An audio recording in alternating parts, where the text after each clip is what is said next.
कर लेते नहीं तो। Okay, moving charge and magnetism. Solenoid के लिए मैग्नेटिक फील्ड का कैलकुलेशन करना था हमको, है ना। सोलिनॉइड के लिए मैग्नेटिक फील्ड का कैलकुलेशन करना था, समझ गए कि नहीं। सोलिनॉइड के लिए मैग्नेटिक फील्ड का कैलकुलेशन, हेलो समझ गए बेटा। तो सोलिनॉइड का बेसिक हम लोगों ने कर लिया था। देखो अभी मैग्नेटिक फील्ड का जो कैलकुलेशन आएगा सोलिनॉइड का, ये मान लो सोलिनॉइड है ऐसा,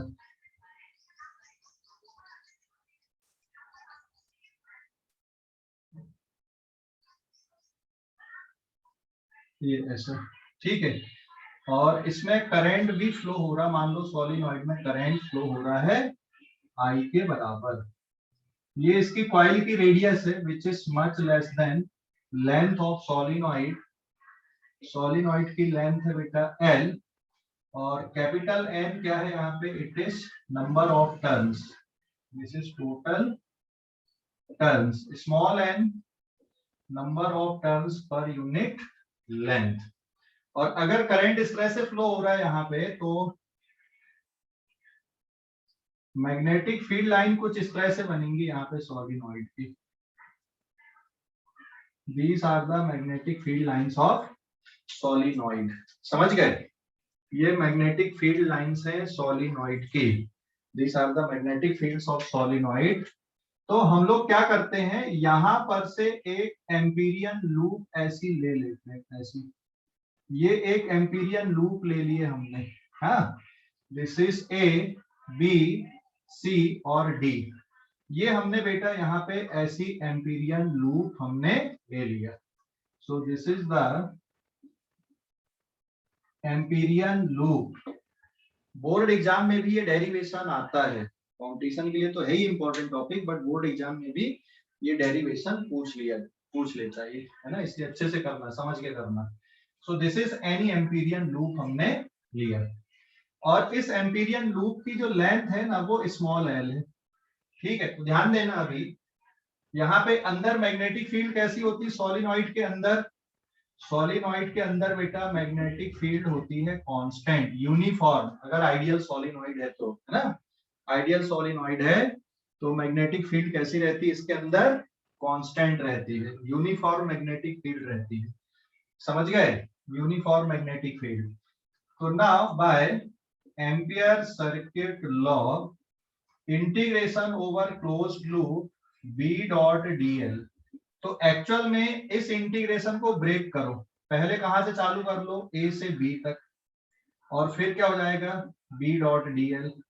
फिर इंटीग्रेशन कहां से कहां तक आ जाओगे, B से C तक, फिर से B डॉट dl, फिर इंटीग्रेशन C से लेकर D तक, फिर से क्या आ गया बेटा, ये B डॉट dl आ गया। फिर इंटीग्रेशन कहां से कहां तक, B से लेकर A तक, and again it is B dot dl equals to mu not summation I. Summation I मतलब इतनी जगह में कितना टोटल करंट है ना। तो अब इसमें ये स्टेप पे ध्यान देना, ये स्टेप पे ध्यान देना, यहाँ पे इस पे integration A to B B dot dl, क्योंकि यहाँ पे मैग्नेटिक फील्ड कैसी है ये, और लूप का डायरेक्शन इधर गया है, तो BL इंटू कॉस 90 हो जाएगा प्लस B टू C। देखो यहाँ पे लूप में DL का डायरेक्शन ऐसा है और मैग्नेटिक फील्ड इधर पे है, ठीक है, समझ गए कि नहीं।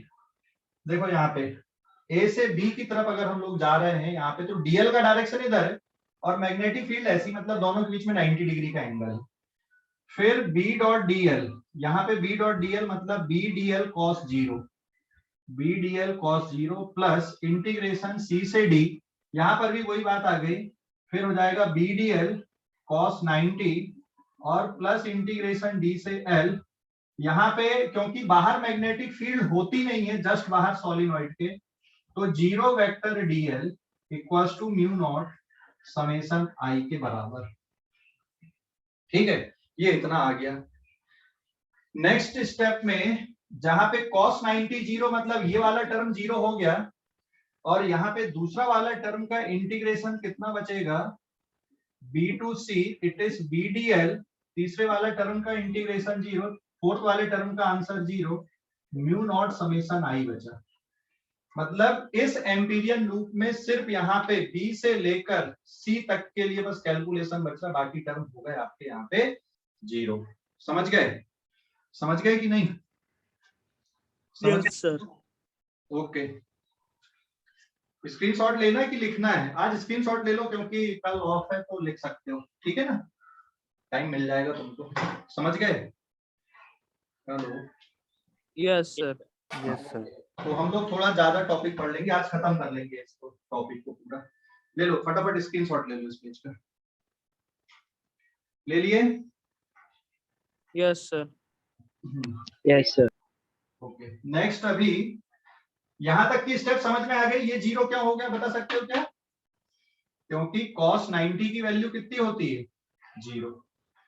ये वाला टर्म बचेगा, ये वाला टर्म भी 0 हो गया, cos 90 0। और d से a मतलब यहां से जब यहां तक चल रहा है एम्पीरियन लूप में, तो यहाँ पे मैग्नेटिक फील्ड है ही नहीं, मैग्नेटिक फील्ड नहीं है, 0 वेक्टर। तो 0 वेक्टर का डॉट प्रोडक्ट करोगे तो आंसर 0 मिल जाएगा यहाँ पे, है ना, इसलिए ये टर्म इतना आ गया। तो मैं यहाँ पे अब दोबारा जो रिजल्ट है उसको लिखता हूं।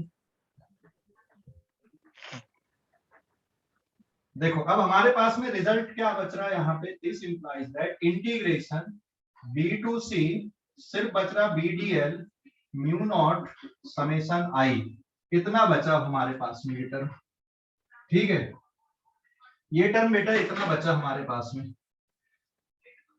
ओके, क्लियर हो गया?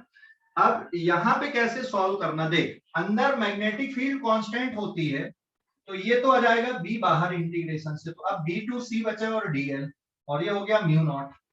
बेटा यहाँ पे टोटल करंट कितना है यहाँ से यहाँ तक, देख एक लूप में करंट आई, फिर दूसरी लूप में आई, फिर ऐसा आते जाएगा यहाँ पे, तो समेशन आई में आई प्लस आई कहां तक लेना पड़ेगा, कितने टर्म है यहाँ से यहाँ तक, यहाँ से यहाँ तक कितने टर्म्स हैं, एन डैश टर्म्स हैं, समझ गए कि नहीं, एन डैश टर्म्स, एन लिखोगे कि एन डैश टर्म्स लिखोगे यहाँ पे, एन तो टोटल टर्म है, अगर एम्पीरियन लूप पूरा यहां से यहां तक ले लेते पूरा, तो फिर तो भाई आपका टोटल टर्म आते, लेकिन आपने पूरा थोड़ी लिए, इतना जगह के लिए, तो जितने करंट यहाँ पे फंस रहे होंगे उनको लिखना आई प्लस आई, मतलब एन टर्म्स के लिए। तो ये इक्वेशन किस में रिड्यूस हो जाएगी हमारी, देखो अभी b इंटू बी से c तक इंटीग्रेशन कर रहे हो dl यहां से यहां तक का, तो ये तो लेंथ हो गई यहाँ पे सीधा सीधा, equals to mu not into N dash I के बराबर, क्योंकि आई को आपने कितनी बार ऐड किया, एन डैश टाइम ऐड किया, ठीक है, तो ये टर्म इसके बराबर आ गया।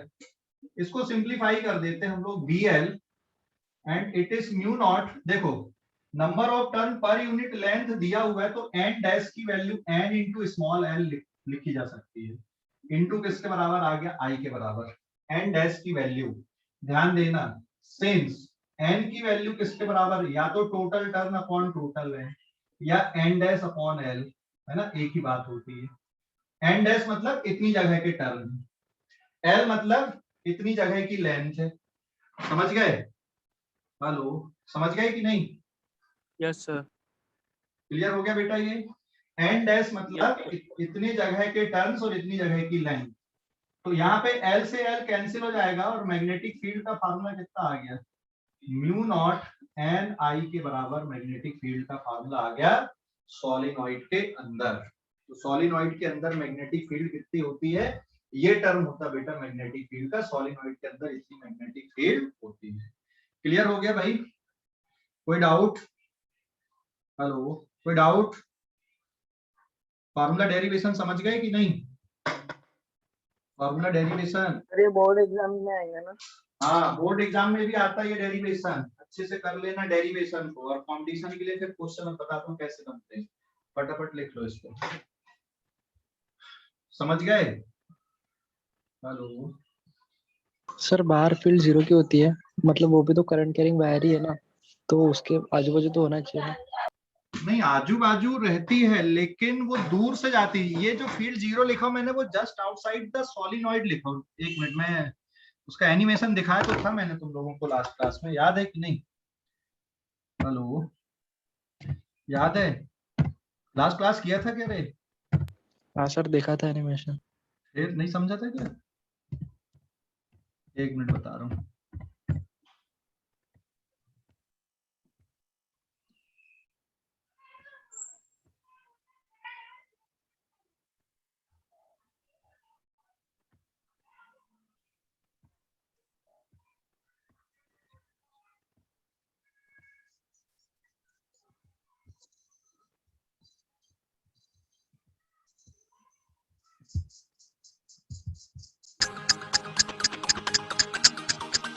यार आगे क्या इसका?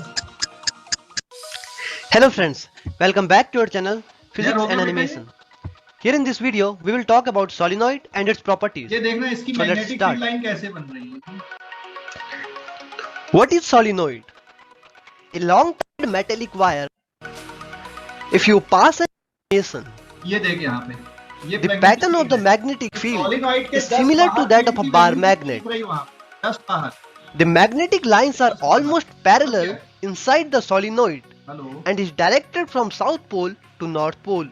तो क्या नाम था इसका?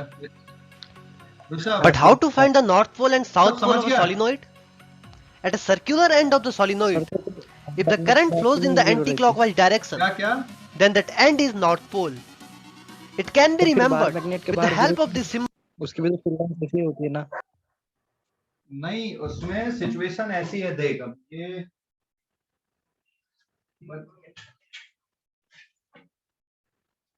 जैसे ये सॉलिनॉइड है यहाँ पे करंट कैरिंग सॉलिनॉइड मान लीजिए ये वाला दिख रहा है सर हाँ सर। है ना। तो अब इसमें मान ले करंट फ्लो हो रहा है तो मैग्नेटिक फील्ड लाइन ऐसी निकल के ऐसी आ रही है तो ये जो बाहर का जस्ट आउटसाइड वाला पोर्शन होता है यहाँ पे फील्ड कैसी मिलती है? जीरो मिलती है। समझ गए? समझ गए कि नहीं? जस्ट आउटसाइड देख फील्ड यहाँ पे पूरा 3D पे चल रही है ऐसी ये ऐसी ये ऐसी फिर अंदर जा रही है तो इसके जस्ट बाहर कितनी होती है? जीरो होती है। हाँ अगर एक ही लूप रहेगी तो जीरो नहीं रहेगी ये नंबर ये आइडियल टाइप ना बहुत बड़ी लेंथ है तो फील्ड लाइन यहाँ से निकल के फिर पूरा ऐसा घूम के आ रही तो इसके जस्ट बाहर कितनी होती है? जीरो होती है। क्लियर हो गया अभी? हाँ सर। समझ गए? हेलो Yes, अरे समझ गए कि नहीं? समझ गया बेटा इसको? yes, sir. ठीक है हो गया इसका इस पेज का स्क्रीनशॉट हो गया लेकर आगे बढ़ो मैं अब No, sir. लो जल्दी से ले लो।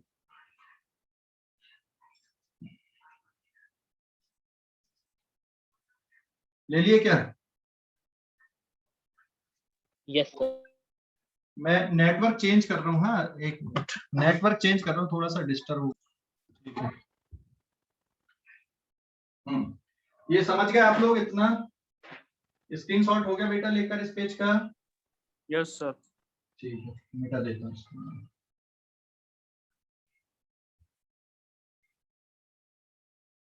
अभी क्वेश्चन देखो अब यहाँ पे कुछ क्वेश्चन हम लोग देख ले रहे हैं सॉलिनॉइड वाले। अब दिस इज पेज नंबर 3। देखो क्वेश्चन ये है मान लो ये एक एयर सॉलिनॉइड है ऐसा एयर सॉलिनॉइड मतलब समझ गए? यहाँ पे अंदर कौन सा मीडियम है? Air medium. इसमें करंट आई की वैल्यू मान लो कितना करंट फ्लो हो रहा है? 5 ampere. Number of turn per unit length 20 turn per centimetre है। ठीक है 20 टर्न पर सेंटीमीटर। अंदर क्या है? यहाँ पे एयर है एयर सॉलिनॉइड में।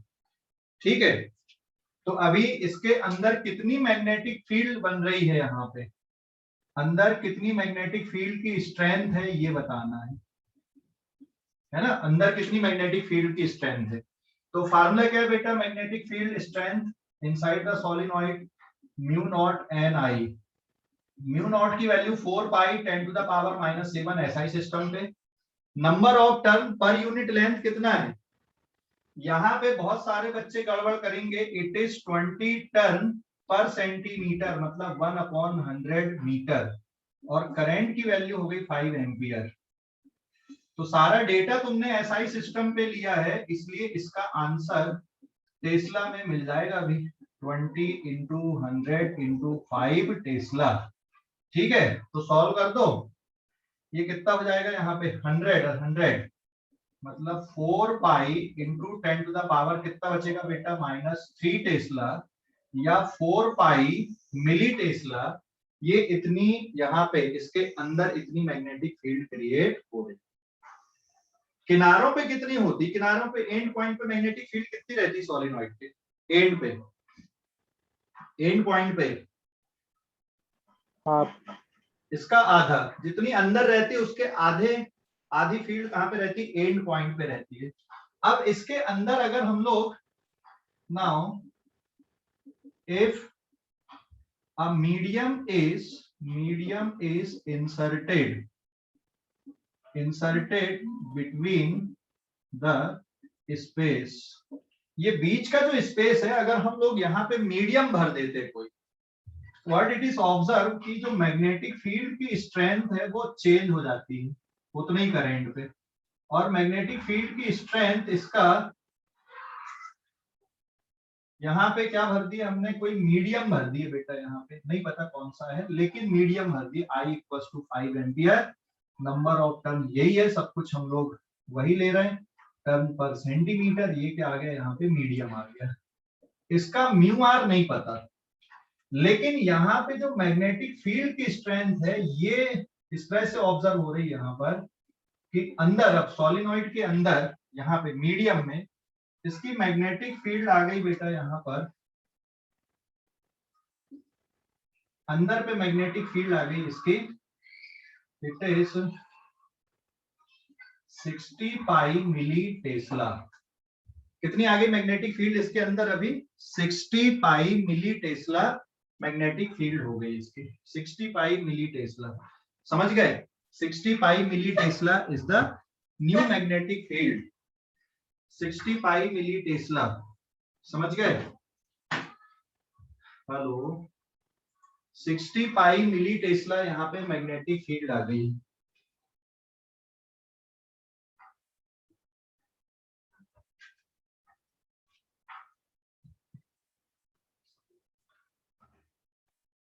सिक्सटी पाई मिली टेस्ला। तो इस मटेरियल की परमिएबिलिटी कितनी है ये निकालना है, ये जो अंदर मटेरियल है इसकी परमिएबिलिटी कितनी है। तो अगर मीडियम रहता तो मैग्नेटिक फील्ड का फार्मूला म्यू एन आई आएगा, it is mu not into mu R into N I, है ना।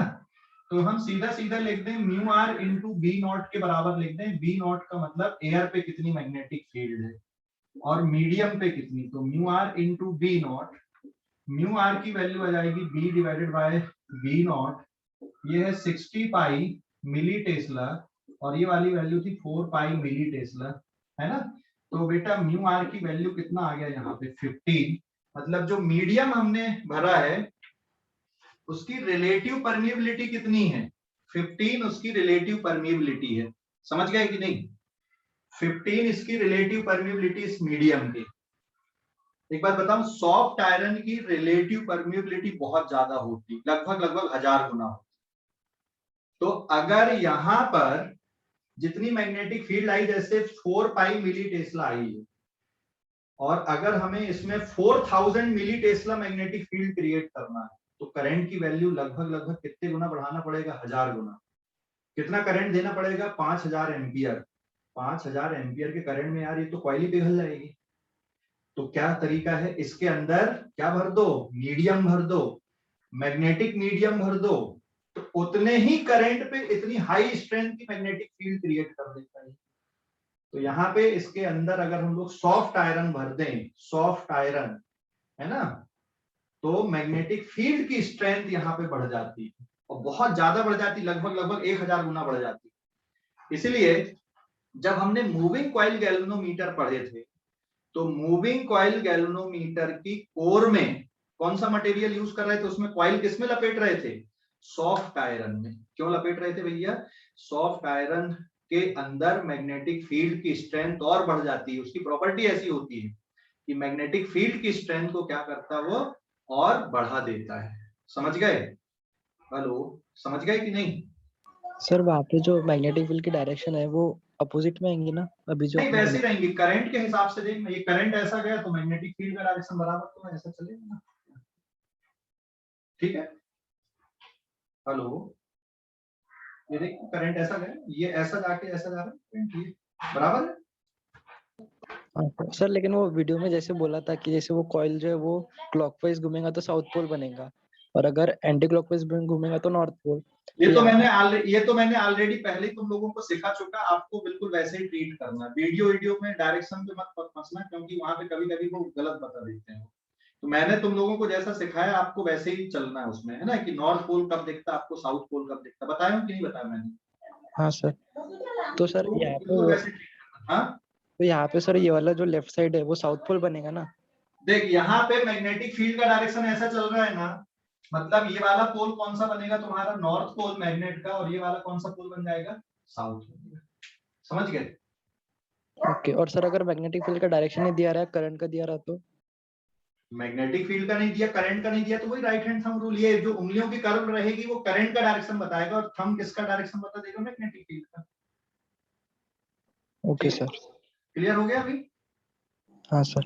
ओके, ले लो इस पेज का स्क्रीनशॉट लो। समझ में आ गया ये पेज? समझ गए? Yes sir. हाँ फटाफट ले लो जल्दी से। नेक्स्ट आते हैं हम लोग अभी पेज नंबर 4 पे। हो गया बेटा, डन? Yes sir. नेक्स्ट है टोरॉइड। टोरॉइड भी तुम लोगों को बताया था मैंने, क्या करते हैं टोरॉइड के लिए, सोलिनॉइड को कैसा मोड़ देते हैं, पेज नंबर 4, टोरॉइड।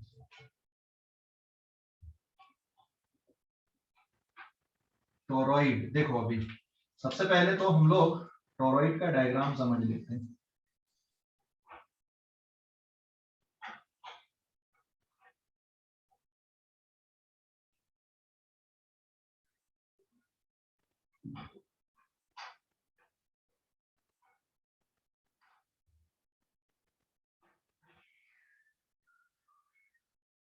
ये मान लो मैग्नेटिक फील्ड लाइन मैंने ड्रॉ कर दिया है, पहले अभी मैं पूरा कॉइलिंग ले लूंगा। ये इस तरह से कॉइलिंग होती, मतलब सोलिनॉइड को क्या कर रहा है हम लोग, हेलो, सोलिनॉइड को क्या कर दिए,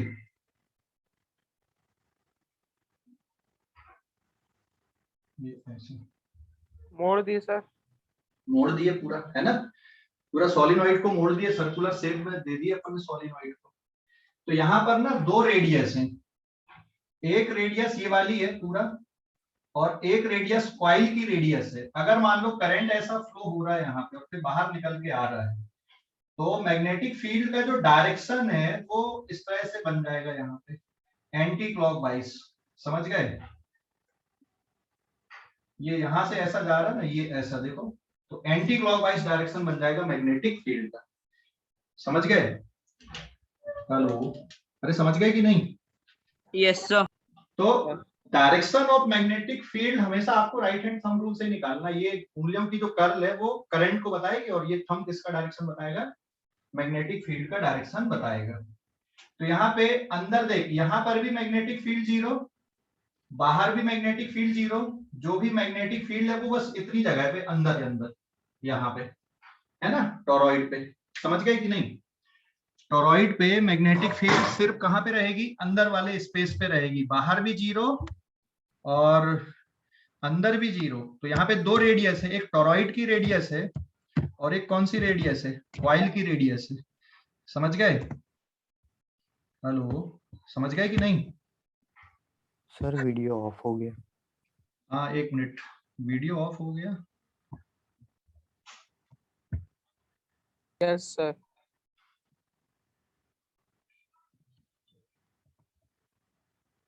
एक मिनट बेटा, मैं तुम लोगों को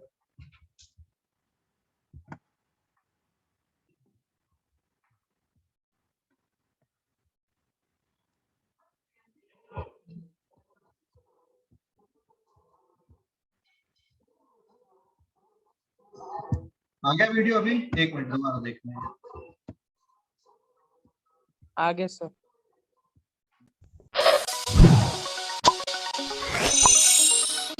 into a closed circular loop.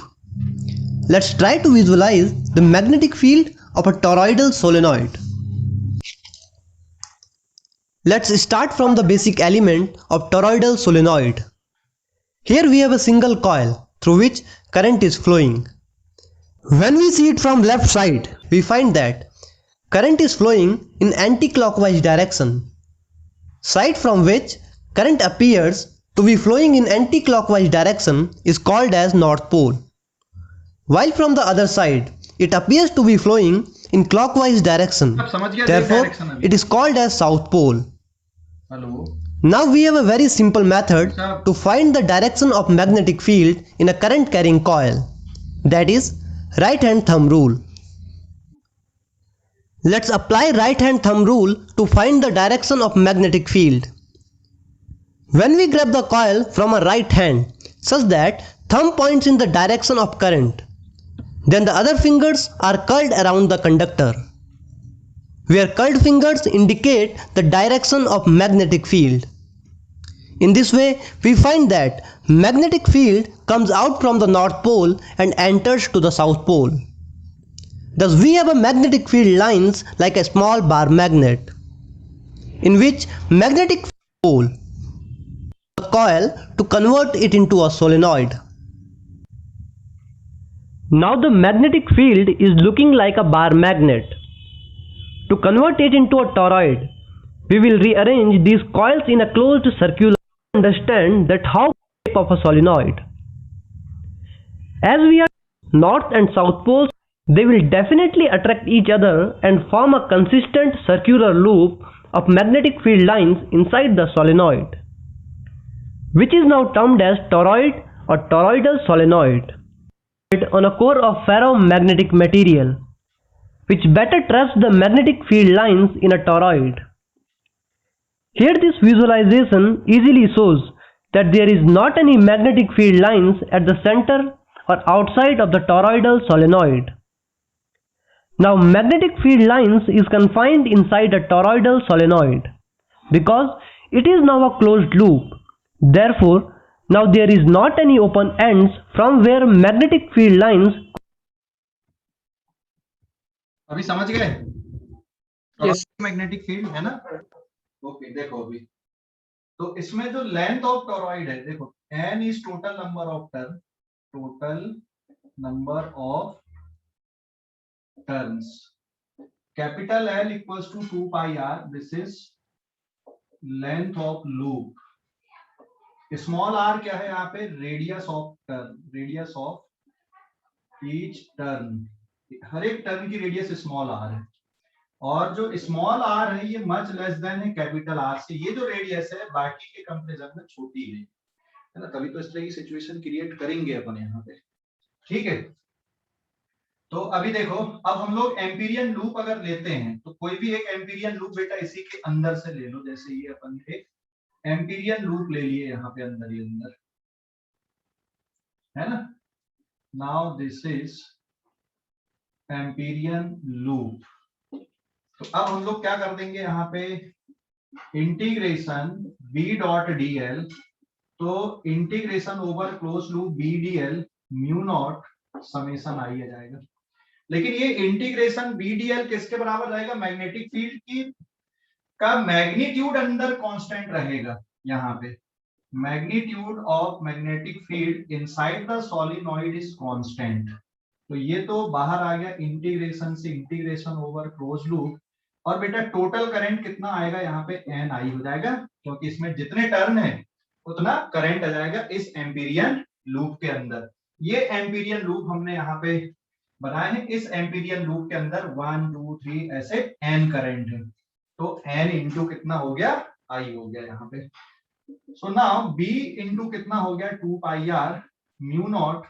N into I यहाँ पे एक टर्म और डिफाइन कर दो स्मॉल एन की value number of term per unit length या एन अपॉन 2 पाई आर होता है so this implies that magnetic field inside the solenoid is mu naught N upon 2 pi R into I और ये वाला term किसके बराबर हो जाएगा यहाँ पे small N I so the formula is same जो फार्मूला हमारा सोलिनॉइड के लिए आया था वही फार्मूला इसके लिए भी है, लेकिन सोलिनॉइड में number of turn per unit length में अपन n अपॉन टोटल लेंथ लिखते थे, यहाँ पर भी टोटल लेंथ है लेकिन 2 पाई r के टर्म पे है। अब यहाँ पे अगर कोई मीडियम भर दोगे सॉफ्ट आयरन के ऊपर इसकी बाइंडिंग करोगे तो स्ट्रेंथ बढ़ जाएगी, एयर है तो ये म्यू नॉट रहेगा, और अगर यहाँ पे कोई मीडियम अगर आप लेते हो तो यहाँ पे म्यू नॉट की जगह पे कुछ और वैल्यू हो जाएगी। समझ गए? हेलो, समझ गए कि नहीं? Hello, yes sir. ठीक है, ओके, स्क्रीनशॉट ले लो अभी इस पेज का। तो फार्मूला सेम है बेटा, टोरॉइड के लिए भी वही फार्मूला है जो सोलिनॉइड के लिए होता है। ठीक है, क्लियर हो गया? Hello, yes sir. नेक्स्ट फिर पेज नंबर 5 पे आते हैं।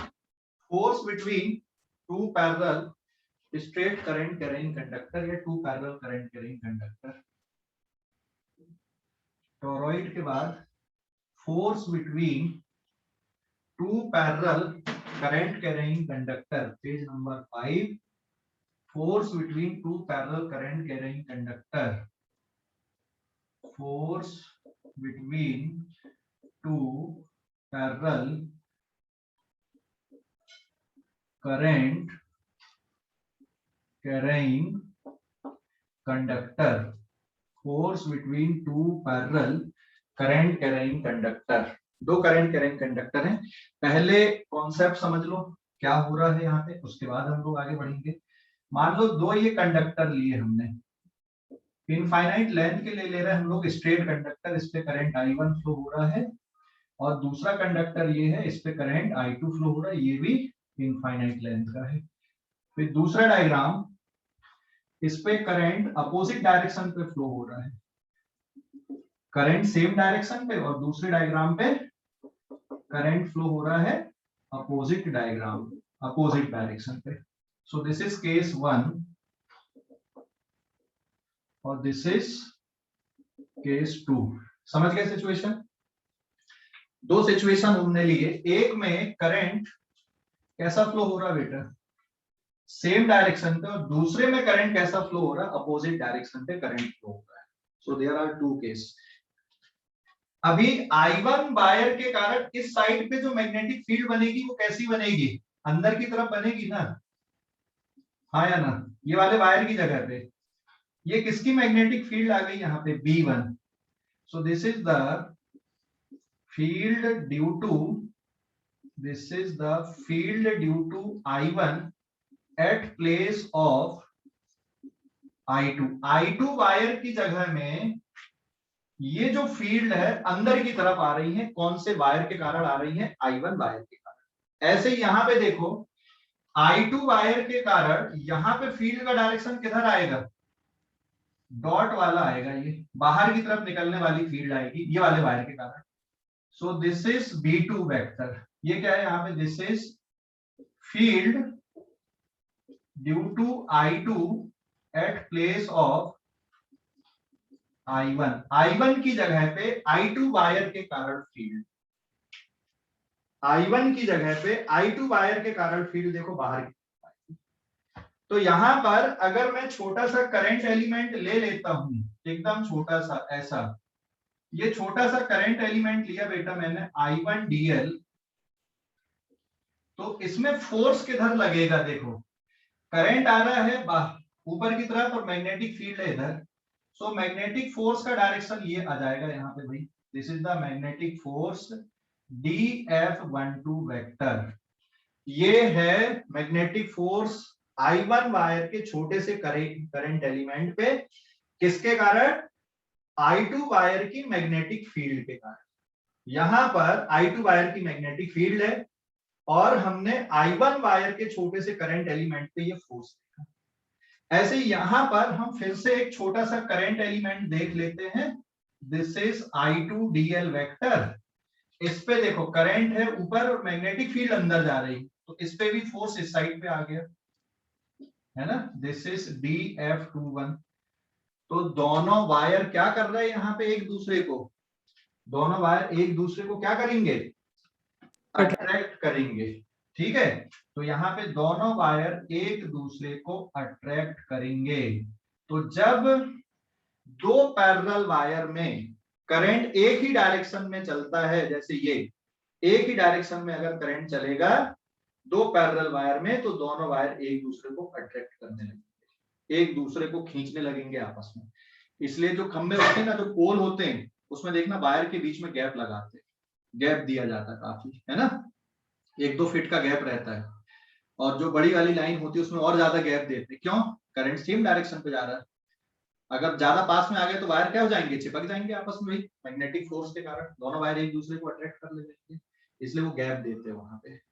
ठीक है, तो जब करंट सेम डायरेक्शन में फ्लो होता है तो वायर क्या करते हैं, एक दूसरे को अट्रैक्ट करते हैं। अब यहाँ पे देखो, पहले वाले वायर के कारण यहाँ पर मैग्नेटिक फील्ड कैसी आएगी, अंदर की तरफ आएगी, है ना, this is magnetic field due to first wire, ये हो गया, दिस इज V1। और दूसरे वाले वायर के कारण बेटा यहाँ पर भी मैग्नेटिक फील्ड कैसी मिलेगी तुमको, अंदर की तरफ मिलेगी, बराबर है, अंदर की तरफ फील्ड आएगी यहाँ पर भी, दूसरे वायर के कारण भी, इट इज अगेन क्रॉस। तो अब स्टेटमेंट लिखने की जरूरत नहीं, ऑलरेडी अपन ने यहाँ पे लिख चुके हैं V2, बस थोड़े थोड़े से करंट एलिमेंट लेते हैं। देखो ये करंट एलिमेंट लिया मैंने, मान लो I1 dl वेक्टर, फोर्स किधर लगेगा, करंट ऊपर, मैग्नेटिक फील्ड अंदर, तो फोर्स कैसा आ गया यहाँ पे, टुवर्ड्स लेफ्ट, हाँ या ना, दिस इज dF12 वेक्टर।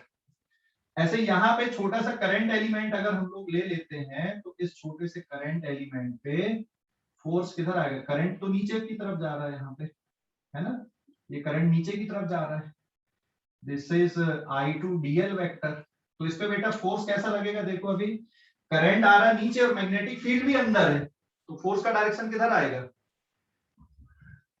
इस साइड पे जाएगा, this is the direction of magnetic force, dF21 vector.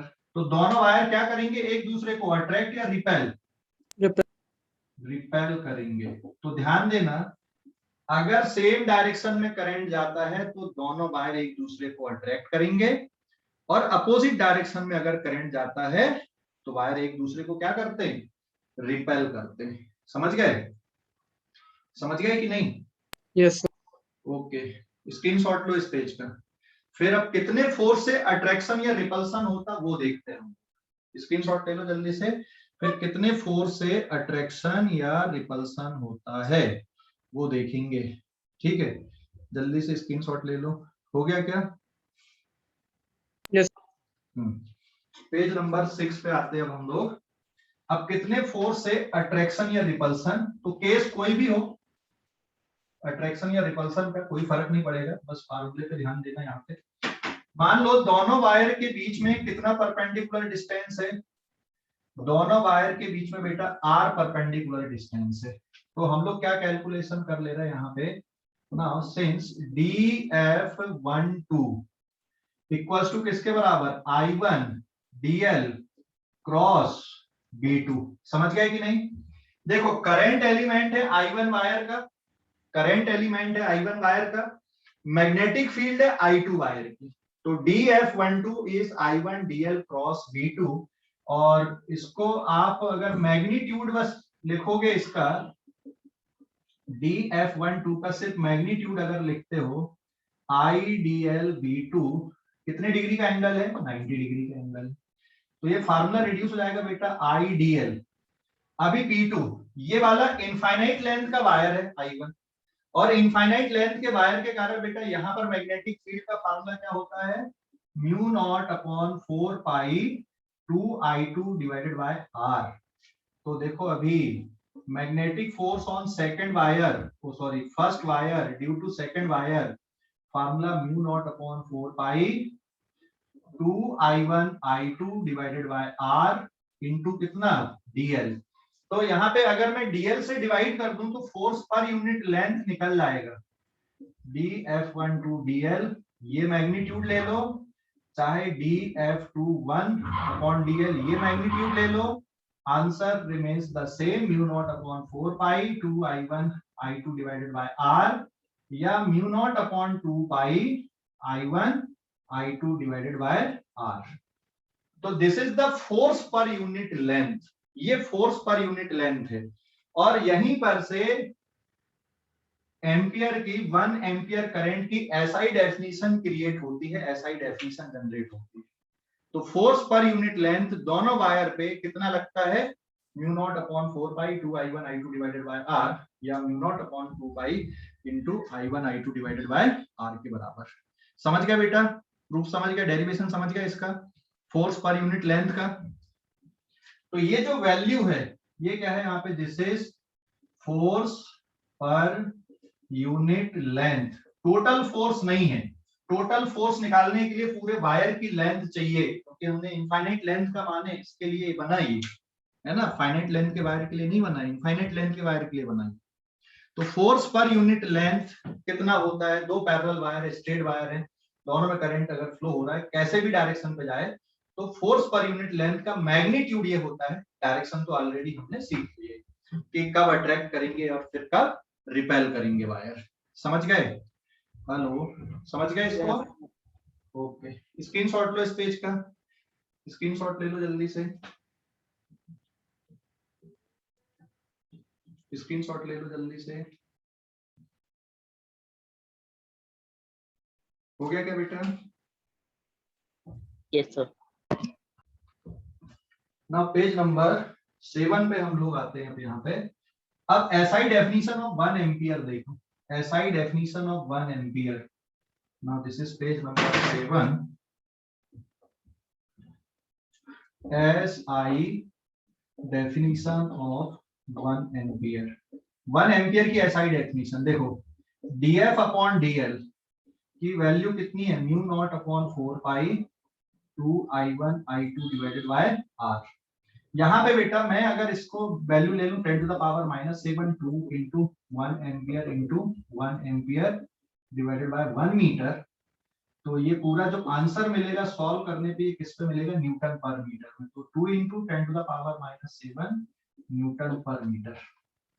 इसको समझ लो क्या है, वैक्यूम में आपने दो वायर रखे, दोनों वायर के बीच में डिस्टेंस 1 मीटर रखे, करंट सेम डायरेक्शन में जाए या अपोजिट डायरेक्शन पे जाए कोई फर्क नहीं पड़ता, करंट सेम डायरेक्शन पे जाए या अपोजिट डायरेक्शन पे। If two parallel straight infinite wire placed in vacuum at 1 meter apart and same current flow through them, and same current उनमें फ्लो हो रहा है, ठीक है, and same current flow in them if they attract or repel with force of 2 into 10 to the power -7 Newton per meter, then current is 1 ampere. तो उनमें current कितने ampere का फ्लो होगा, 1 एम्पियर का। तो वैक्यूम में दो पैरेलल वायर रख दो, 1 मीटर का डिस्टेंस रख दो, दोनों में सेम करंट फ्लो कराओ। अगर दोनों वायर एक दूसरे को 2 into 10 to the power -7 newton per metre के फोर्स से अट्रैक्ट या रिपेल करते हैं, ठीक है, तो फिर उन दोनों वायर पे जो करंट फ्लो होगा वो 1 एम्पियर का current flow. So this is the SI definition of 1 ampere. ये एसआई डेफिनेशन होती है बेटा 1 एम्पियर की। समझ गए, ले लो स्क्रीनशॉट ले लो इस पेज का भी, स्क्रीनशॉट ले लो जल्दी से, ले लिए, हेलो यस सर। ठीक है। एक क्वेश्चन और करते हैं अपन, अभी एक क्वेश्चन और लेते हैं।